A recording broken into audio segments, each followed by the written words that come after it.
In Swallowed Star, Death God Bolan initially demonstrated astonishing talent and strength and was considered a peerless genius. However, in the later stages, he was gradually surpassed by Luo Feng for the following reasons. First, wrong cultivation decisions. Bolan attempted to understand both the laws of time and space simultaneously. During his enlightenment in Chaos City, he chose the Universe Chaos Monument, which embodies both time and space. It is important to know that the laws of time and space are extremely profound and difficult to comprehend. Attempting to master them both simultaneously increases the difficulty geometrically. Although he was exceptionally talented and had high achievements in the laws of space early on, trying to master both time and space was an extremely difficult and risky path.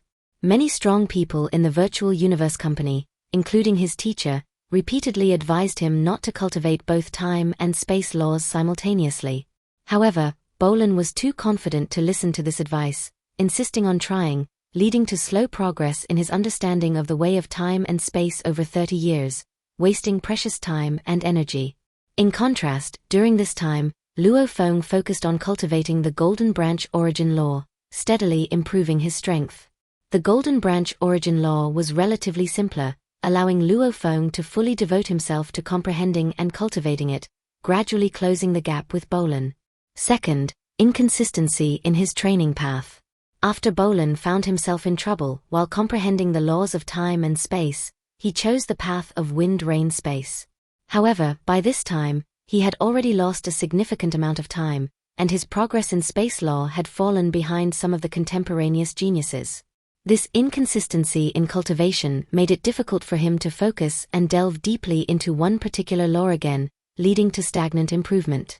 Due to the extensive effort he put into comprehending time and space without any results, his confidence was shaken, affecting his subsequent training state. Luo Feng, on the other hand, made a clear plan and stayed on track, whether it was in his later exploration of other laws or the cultivation of the Golden Branch Origin Law.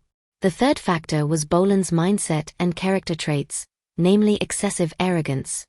Bolan's glorious achievements early on made him overly arrogant, believing his talent was unmatched and capable of challenging high-difficulty cultivation methods. He was known as Death God, winning genius wars easily. These honors led him to overestimate his abilities and overlook the risks and challenges on the path to cultivation. His arrogance prevented him from humbly listening to his teacher's advice and instead led him to insist on understanding time and space laws simultaneously, eventually hindering his cultivation.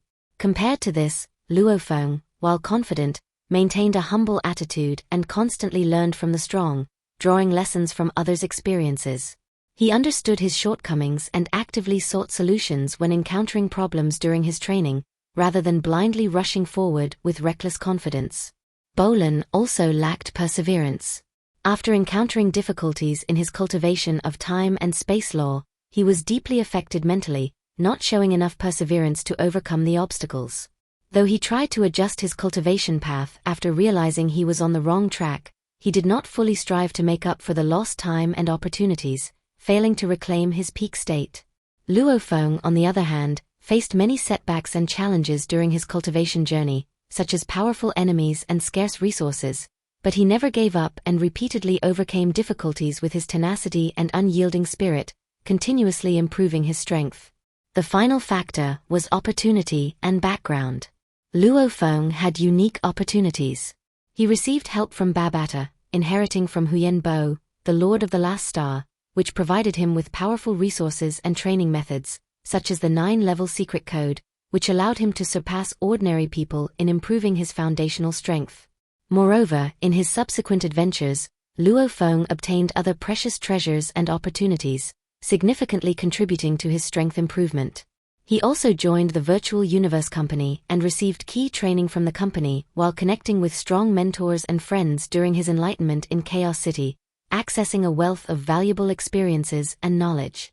In contrast, although Bolan came from the powerful Noah Universe country and performed exceptionally well in Genius Wars, earning some resources and attention, his opportunities were relatively fewer compared to Luo Feng.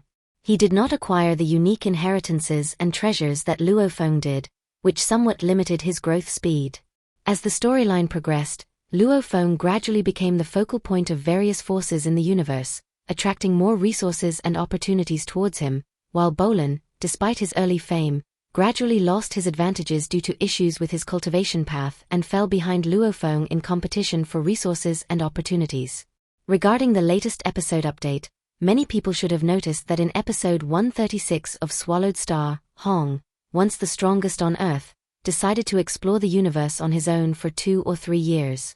Upon knowing Hong was leaving Earth to explore the universe, many warriors from Earth bid him farewell, including his 3 trusted guards, Charming Woman, Beast Wild, and Ice Mountain.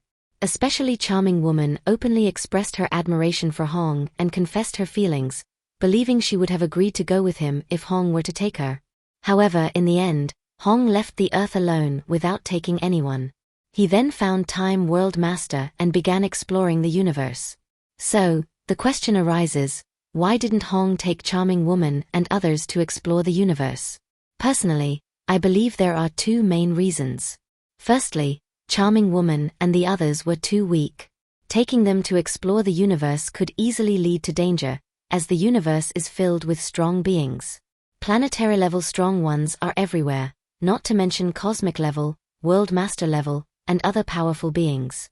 Even Hong couldn't claim absolute safety, so how could he bear to put them at risk where they might gain nothing and potentially lose their lives?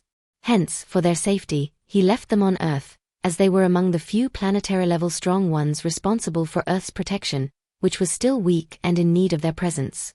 Secondly, Time World Master only accepted Hong, not the others. Time World Master did not show interest in Charming Woman and the others, nor did he mention taking them along.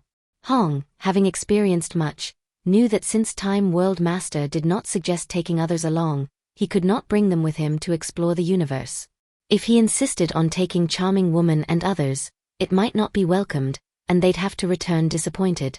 Therefore, despite Hong's willingness to bring them along, due to Time World Master's involvement, he left them aside to protect Earth. Although in the future, if Earth has more experts and sufficient protection power, they could attempt to explore the universe too. Unfortunately, due to limited potential, they only reached the planetary level and couldn't break through further. When Hong returned after 2,000 years of exploration, Charm Woman and others were no longer there, leaving behind only memories. This was their last appearance with no further roles in the story.